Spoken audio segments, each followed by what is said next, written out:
जलसंगी गांव हमनाबाद तालुका ज़िला बीदर में मशीन के साथ जुड़ा हुआ एक बड़ा गुब्बारा आसमान से एक घर की छत पर आ गिरा, जिससे गांव वालों में अफरा तफरी फैल गई है। मकामी लोग इसलिए भी हैरान हैं कि गुब्बारे के साथ लगी मशीन में एक टिमटिमाती हुई सुर्ख रोशनी थी। गुब्बारे के साथ कन्नड़ा ज़ुबान में लिखा एक ख़त मिला, जिसमें TIFR बलून फैसिलिटी का जिक्र है और लिखा है कि ये गुब्बारा भारत की हुकूमत के तहत नेशनल सेंटर से जारी हुआ है। ख़त में ये भी वाज़ेह किया गया है कि गुब्बारा हैदराबाद से छोड़ा गया था और इसकी वापसी पर इनाम देने का वादा है।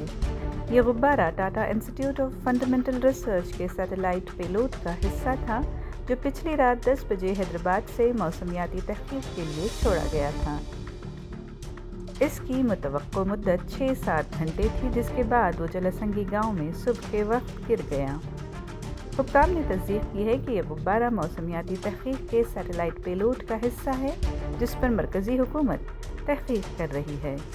तवक्को है कि टाटा के साइंसदान गांव आकर गुब्बारा वापस लेंगे और दीगर मालूमात भी हासिल करेंगे। ख़त में अंग्रेज़ी, कन्नड़ा और मराठी ज़ुबान में एक राब्ता नंबर दिया गया है, जिसमें गांव वालों से दरख्वास्त की गई है कि वो गुब्बारे को न छेड़ें और किसी भी मसले की इत्तला फ़ौरन उस नंबर पर दी जाए।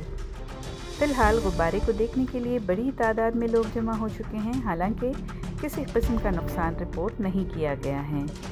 मकामी हमनाबाद पुलिस ने इलाके का दौरा किया है और इस वाक़े की तहक़ीक़ात कर रही है। गांव वाले अभी भी बेचैन हैं और हुक्काम से मज़ीद हिदायत का इंतज़ार कर रहे हैं।